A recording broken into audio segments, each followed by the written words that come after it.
Assalamualaikum. Hi viewer, I'm your host Mukhtar Ahmed Khan. This is my 37th session explanation about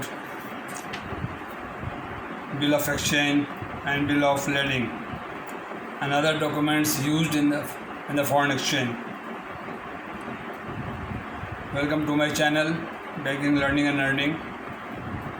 I am your host. Very sincerely trying to impart knowledge in you people and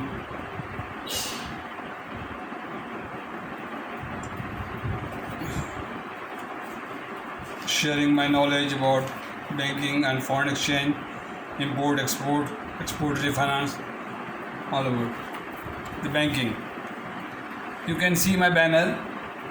The last session yesterday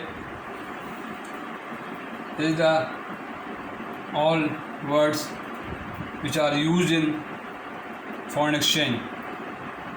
Irrevocable letter of credit, revocable letter of credit can be revoked by the seller and buyer. Irrevocable letter of credit cannot be revoked until and unless all the parties jointly agreed with the term and condition. Amendment is required.